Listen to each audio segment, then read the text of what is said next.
Louisiana, 1847. The heat never truly left the land. Even after sunset, the air remained thick and heavy, clinging to the skin like a damp blanket. Vast stretches of swamps spread across the countryside, broken only by winding waterways, ancient cypress trees, and patches of cotton fields carved out of the wilderness by human labor. In this harsh corner of the American South stood Beaumont Plantation, a sprawling estate owned by Colonel Auguste Beaumont, a man whose wealth was measured not only in acres of land but in the lives he controlled. The plantation was famous throughout the region for its enormous cotton harvests. Yet the people who praised Beaumont's success never spoke about the suffering that made such success possible. Hundreds of enslaved men, women, and children worked from before sunrise until long after sunset. Their hands bled, their backs ached, their spirits were crushed beneath endless labor and constant fear. Among them was a young man named Isaiah. At 24 years old, Isaiah was known throughout the plantation as one of the strongest workers in the fields. Years of carrying heavy loads, clearing land, and harvesting cotton had given him broad shoulders and powerful arms. Yet strength was not what made Isaiah different from the others. It was his patience. He rarely spoke unless necessary. He listened carefully. He watched everything. He remembered every face, every conversation, every act of cruelty. While others survived one day at a time, Isaiah thought about the future. He thought about freedom. He thought about justice. And most of all, he thought about revenge. Isaiah had been born into slavery on another plantation several miles away. His earliest memories were filled with fragments of kindness from his mother, who taught him to respect nature and observe the world around him. She often told him that every creature had a purpose and that the wilderness remembered things long after people forgot them. Those lessons stayed with him even after he was separated from her at the age of 10, when she was sold to a plantation in Mississippi. He never saw her again. The memory haunted him every day of his life. Over the years, Isaiah witnessed countless tragedies. Friends disappeared after failed escape attempts. Families were separated at auctions. Children grew up knowing they could be sold away at any moment. Every injustice carved another scar into his heart. Colonel Beaumont was particularly feared because he believed fear itself was the most effective tool of control. He rarely dirted his own hands, leaving punishments to overseers, but everyone understood that every whipping, every beating, and every cruel decision came directly from him. The colonel enjoyed reminding the enslaved workers that their lives belonged to him. He viewed them not as people, but as property. To him, profit mattered more than mercy. One August evening, after 16 exhausting hours in the fields, Isaiah was ordered to transport several crates of supplies to an abandoned storage shed located near the edge of the swamp. The task irritated him because darkness was already falling, and the swamp became dangerous at night. Still, refusing an order was unthinkable. Carrying a lantern in one hand and dragging a small cart behind him, Isaiah followed a narrow dirt path away from the plantation. As the sounds of human activity faded behind him, the noises of the swamp grew louder. Frogs croaked from hidden pools of water. Insects buzzed endlessly among the trees. Strange calls echoed through the darkness. The deeper he traveled, the more isolated he felt. After delivering the supplies, Isaiah prepared to leave when he heard something unusual. At first, he thought it was the cry of a bird. Then it came again, a weak, desperate sound unlike anything he had ever heard before. Curiosity overcame caution. Raising his lantern higher, he stepped off the path and pushed through thick undergrowth. The sound continued, guiding him deeper into the swamp. Several minutes later, he reached a small clearing where moonlight filtered through the trees. There he discovered the source of the cries. A black panther cub lay trapped beneath the shattered remains of a fallen cypress branch. The young animal was covered in mud and trembling with fear. One of its legs was pinned beneath the heavy wood. The cub growled weakly when it saw Isaiah, exposing tiny teeth in a brave but hopeless attempt to defend itself. Isaiah froze. Panthers were rare and dangerous predators. The presence of a cub meant its mother could be nearby. Every instinct told him to walk away immediately. Yet as he looked at the frightened animal struggling beneath the weight of the branch, he felt an unexpected sense of connection. The cub was trapped. It was helpless. It was at the mercy of forces beyond its control. Isaiah understood that feeling better than anyone.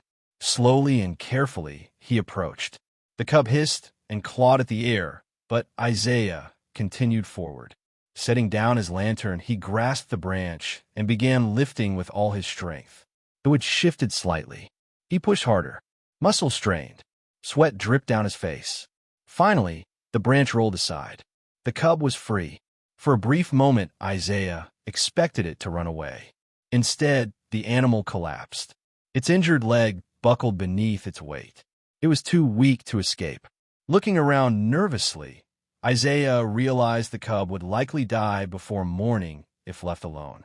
Against his better judgment, he wrapped the animal in a piece of cloth and carried it deeper into the swamp toward an old trapper's shack he had discovered years earlier. Hidden among dense trees and surrounded by water on three sides, the structure was rarely visited by anyone. If there was a place where the cub could recover unnoticed, this was it. During the following weeks, Isaiah began living a dangerous double life. By day, he worked in the cotton fields like everyone else. By night, he secretly visited the shack. Using herbs gathered from the swamp and remedies taught to him by an elderly enslaved healer named Miriam, he treated the cub's injuries. Finding food was more difficult. Isaiah often risked severe punishment by stealing scraps of meat from the plantation kitchens. At first, the cub distrusted him completely. It growled whenever he approached and sometimes attempted to bite his hands. But hunger gradually softened its fear. Day after day, the animal grew stronger. The wound healed. The growls became less frequent. Eventually, the cub allowed Isaiah to sit nearby without protest. Months passed. The bond between them deepened. By autumn, the cub had transformed into a healthy young panther. Its black fur gleamed beneath the moonlight. Its movements became smooth and powerful. Isaiah often watched in amazement as the panther stalked prey through the swamp with incredible patience and precision. It seemed to become one with the shadows themselves.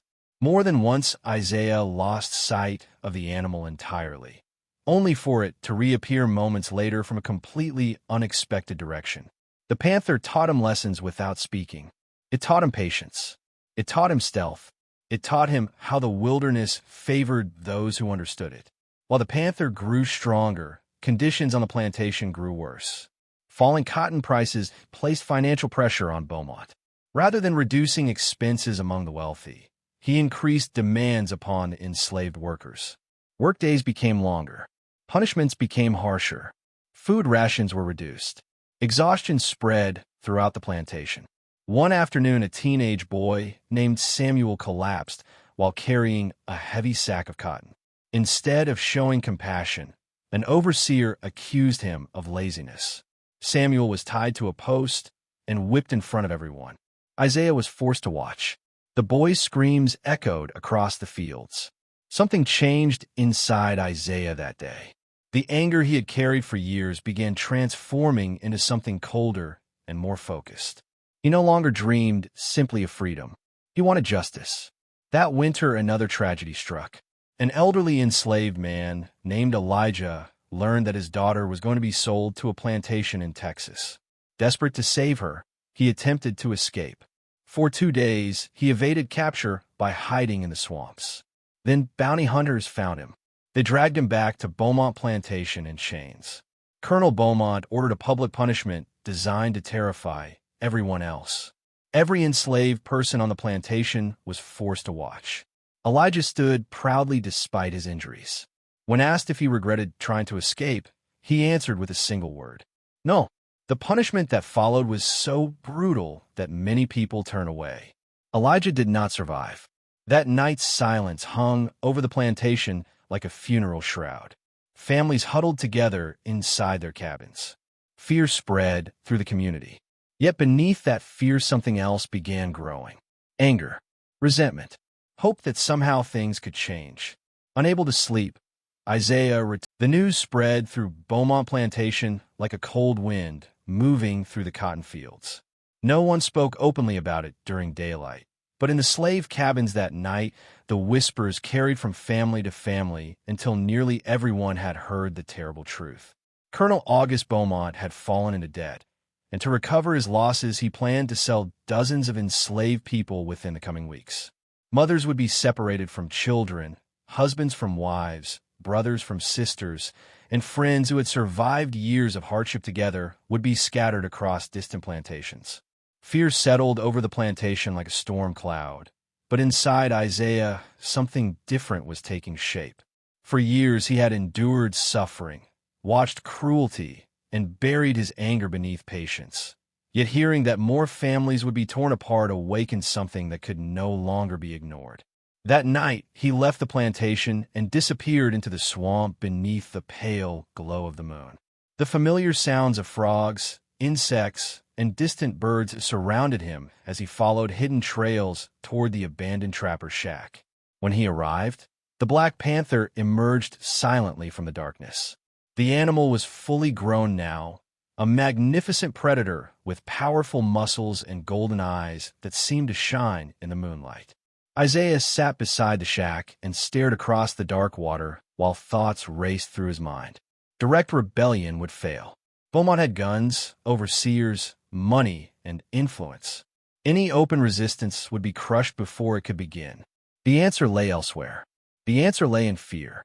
Beaumont had spent his entire life using fear to control others, but Isaiah had begun to understand that fear could move in both directions. Over the following weeks, he quietly gathered trusted allies. Samuel joined him first, still carrying scars from the whipping that had nearly killed him. Then came Thomas, Elijah's nephew, whose hatred for Beaumont had only grown since his uncle's death. Miriam, the elderly healer, agreed to help as well. Together they formed a secret circle, meeting deep within the swamp where no overseer dared to travel after dark. Isaiah never spoke recklessly. Every plan was carefully considered. Every risk was measured. They began by creating safe routes through the swamp for anyone seeking escape. Hidden markers were placed along trails. Supplies were buried in secret locations. Small camps were established in places known only to a handful of trusted people. Before long, the swamp itself became a pathway to freedom. One family escaped successfully, then another, then another. Meanwhile, strange stories began spreading among the overseers. Several men reported hearing growls outside their cabins at night. Others claimed they saw glowing eyes watching them from the edge of the trees. Horses became nervous after sunset. Hunting dogs refused to enter certain parts of the swamp. No one could explain why. In reality, Isaiah never commanded the panther to attack anyone. The animal remained wild, free, and unpredictable. Yet Isaiah understood how powerful an unseen threat could become. Whenever the panther appeared naturally near the plantation, rumors exploded. Each story became larger than the last. Some swore the creature was the size of a horse. Others claimed bullets passed harmlessly through its body. One overseer insisted he had seen the beast standing beside a man in the swamp before both vanished into darkness. Fear transformed simple sightings into legend. Even Colonel Beaumont eventually became aware of the stories, though he dismissed them as foolish superstition. His confidence remained strong until workers started disappearing. Every successful escape damaged his profits and humiliated his authority. Furious, he hired additional patrols and offered rewards for information. Yet the more men he sent into the swamp, the more frightened they became. One night, a notorious overseer named Caleb Mercer entered the wilderness with 2 hunting dogs and a rifle, determined to kill the panther and end the rumors forever. He returned just before dawn, exhausted and trembling. According to Mercer, something had stalked him through the darkness for hours. Every time he raised his rifle, the creature vanished. The dogs panicked and fled. Strange sounds echoed from every direction. By sunrise, Mercer was so terrified that he abandoned the hunt completely. Plantation workers noticed he never entered the swamp alone again. As months passed, Isaiah's secret network expanded beyond Beaumont Plantation. Messages traveled through trusted workers, river traders, and sympathetic laborers. Information reached neighboring plantations where other enslaved people suffered under similar conditions. Stories of the Black Panther spread alongside stories of successful escapes. Soon many believed the animal was protecting those who sought freedom. Whether they truly believed the legend mattered less than the hope it created. Hope was dangerous to men like Beaumont, because hope encouraged resistance. Then came the event that transformed local rumor into something much larger. A group of professional slave catchers arrived from New Orleans after hearing reports of escaped workers hiding in the swamps. Confident in their abilities, they entered the wilderness carrying rifles, lanterns, ropes, and trained tracking dogs. They expected an easy hunt. Instead, they spent an entire night lost among the cypress trees. Gunshots echoed through the darkness. Dogs disappeared. Lanterns were dropped into the water during moments of panic. When the men finally emerged the next day, they looked as though they had survived a nightmare. Their story spread rapidly. They claimed a giant black panther had followed them for miles, appearing and disappearing among the shadows while unseen voices echoed through the swamp. The tale grew larger with every retelling until newspapers in nearby towns began mentioning the mysterious creature haunting southern Louisiana. Hunters arrived hoping to claim a reward and gain fame. None succeeded. The panther seemed impossible to find. While the legend grew, conditions on the plantation worsened. Beaumont became increasingly cruel as his frustrations mounted. Punishments grew harsher. Workdays became longer. The atmosphere of fear returned stronger than ever. Then tragedy struck again when Ruth, Samuel's younger sister, attempted to escape before being sold. She was captured less than a mile from the swamp. Beaumont ordered a brutal public punishment intended to crush the growing spirit of resistance. The entire plantation was forced to watch. As Ruth cried out in pain, Isaiah felt years of anger, grief, and helplessness collide inside him. Something changed forever in that moment. He realized that surviving was no longer enough. Escaping was no longer enough. Beaumont's power had to be broken completely. That night, a violent storm swept across Louisiana. Rain poured from the sky as Isaiah gathered his closest allies inside the old trapper's shack. Lightning flashed through cracks in the walls while thunder shook the swamp. One by one, they discussed everything they had built, everything they had lost, and everything still at stake. No one spoke lightly. They understood the consequences of failure. Capture would mean death. Yet none of them backed away. For years, Beaumont had ruled through fear. Now fear was beginning to turn against him. As the storm raged outside, Isaiah revealed the final stage of his plan. The plantation itself would become the target, not through open war, but through careful strikes designed to weaken Beaumont's control until it collapsed from within. Supplies would disappear. Information would spread. Workers would escape in greater numbers. Allies on neighboring plantations would coordinate resistance. Every action would push Beaumont closer to ruin. Silence followed his words. Then, from outside the shack, came the sound of slow footsteps. The door opened slightly, and the Black Panther stepped from the darkness. Rainwater glistened across its fur as it entered the lantern light. No one moved. The sight felt almost unreal. The great animal paused beside Isaiah and looked around the room before settling near the doorway. In that moment, even the most skeptical among them felt as though they were witnessing history. The panther had become more than an animal. It had become a symbol of freedom, survival, and resistance. Isaiah rose to his feet and looked at the people gathered before him. For the first time since childhood, he felt something stronger than anger. He felt certainty. The swamp was with them. The people were with them. The legend was growing. And somewhere inside his grand mansion, Colonel Auguste Beaumont slept peacefully, unaware that the forces gathering against him would soon destroy everything he had spent a lifetime building. The final confrontation was approaching, and before the year ended, the name Isaiah would become legend across Louisiana, while the story of the slave who raised a panther to hunt his oppressors would spread far beyond the swamps where it began.